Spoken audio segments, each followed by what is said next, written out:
Welcome to my 222nd video on my work with OO gauge. I haven't been doing a lot on my model railways recently. I've been dealing with health issues and spending more time trying to focus on more outdoor pursuits. But I did get out to the Ancaster and Hamilton train show this past Sunday, Father's Day, June the 18th, 2023, at the Ancaster Fairgrounds, which are just down the road from where I live. The show seemed to be very successful. The main hall was packed with tables, and tables were also placed wherever they could be fitted in the front corridor and the entrance lobby, and I only saw one empty table, presumably someone who reserved and didn't make it. And there were plenty of visitors, with the large car park mostly full. Honestly, I wasn't really looking to buy anything. I've still got rolling stock bought a while ago and not put into service, and I have quite a pile of kits waiting to be built. Despite not expecting to buy much, if anything, I did in fact come home with quite a number of items, spending most of the cash that I had with me. Pretty much everything that I brought back is shown in this picture. Here's another picture of everything together except for one large item. A bit of a random mixture. Apart from anything else, my railway modelling is basically focused on LMS operations before the Second World War. So since I'm living in Ontario, Canada, there's a limit to how much relevant to my particular interests I could expect to find at local train shows. And indeed, this show was naturally focused heavily on Canadian railways, with US railways being the next best represented. Lots of stuff in HO, lots of stuff in larger scales actually, and a certain amount of N scale, but not much British N gauge, although I did see a couple of items.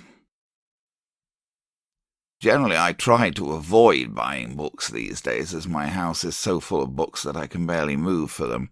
But there was a vendor at this show who had a number of books very specific to my interests. R.J. Essery's work on LMS rolling stock represents probably the best compendium of information to be found on that topic. And these books can be quite hard to find these days, so I couldn't resist the 2 volumes set on LMS wagons seen here when it was right in my hands and available at a reasonable price. The little book on memories of LMS steam seemed to be also very much the sort of thing I could enjoy browsing. The railway liveries book was a bit of a whim, but it seems an interesting topic to me, and this book was quite cheap. The magazine was actually a gift to me from another vendor. Actually, the first things that I bought at the show just as I came in were the 2 card buildings seen here. They're a little foxed, especially around the chimneys, but I thought that they looked rather nice, a little different to what one sees every day, and at $2 each you certainly can't complain about the price. I'm not sure where I might manage to use them, however. At the left you can see a Slater's package. That's just some 30 thou brass wire that I bought, thinking that it could be handy for various things. This was one of my more experimental purchases. I believe I actually gave $40 for it. I'm not sure how useful it will actually be. I do quite a lot of work on rolling stock, servicing, building kits, repairing, etc. I've been sticking locos or other rolling stock into a sponge when I wanted to hold them upside down or whatever. This piece of apparatus seems to be designed to allow you to hold something at an angle and to rotate it if necessary. As I say, I'm none too sure how actually useful it will prove. We shall see. Someone was selling these electrical odds and ends for $1 a bag, so I took a couple of bags on the grounds that, well, this sort of thing often comes in useful. You never know till you need it, but when you need it, it's good to have it there. I don't actually have a project in mind requiring this sort of thing at the moment. This is the rolling stock that I picked up at the show, not a lot, and leaning towards lame ducks. The loco at top is clearly basically a Hornby 00 Duchess of Atholl. It is in fact the version of the body that has a lug on the side where it should have a hole. But I don't really know what's going on with the chassis. It doesn't really look like the original Hornby chassis at all, and it's set up for 2-rail operations. Also, as found, the pony truck was on upside down, so it clearly wouldn't run properly like that. All in all, this was a bit of a gamble, as there's no guarantee that it will run at all. If I get it running, it will provide a 00 cast metal Duchess for my 2-rail layouts. From the same vendor I bought the coach below, the one that's liveried as an LMS restaurant car. It is a heavy model, almost entirely made of metal, built from an Exley kit. The only couplings that it has on it are hooks on the end beams, so if I'm going to run it in a train, I'll have to figure out how to couple it. The other coach underneath is a Hornby 00 Suburban in red. It's a later version with plastic wheels and plastic couplings. Cosmetically, it's cleaner than the similar coaches that I already have. Unfortunately, the back plastic coupling is broken, so it will have to run at the back of the train unless I can manage to fix that. It is a brake coach. The little brake van at bottom right is a representation of some sort of oddball Midland Railways brake van built from a Slater's kit, and above it is an LMS cattle wagon by Bachmann.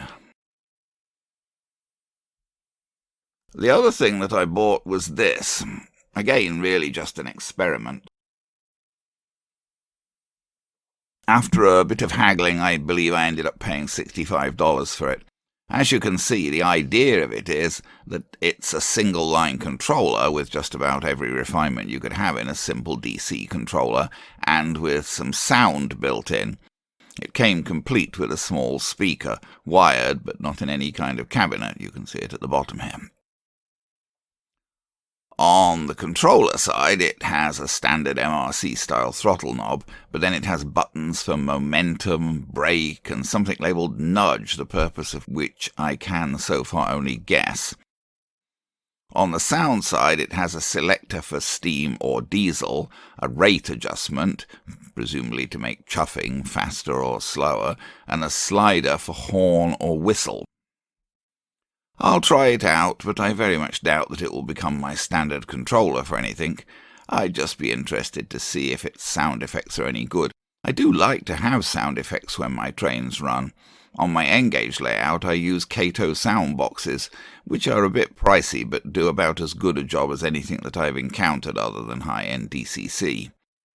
Otherwise, I've tried sounds from an app on my phone and also a couple of sound generator devices, which didn't really produce results good enough for me to want to go on using them. So I'll hook this up at some point and we'll see what it can do. That's it for now, basically, until I can actually get something constructive done worth making a video about. I don't have any layout building projects in the works now, as I simply can't make any more space available. But I do have quite a bit of rolling stock to service and run, and as mentioned earlier, I have quite a stack of kits to be worked on, mostly rolling stock, but at least one building, and I think there are some other things, road vehicles or whatever. We'll see. I might get some stuff underway fairly soon, but it will likely be towards the end of the summer weather before I get seriously back into kit building and things at the bench.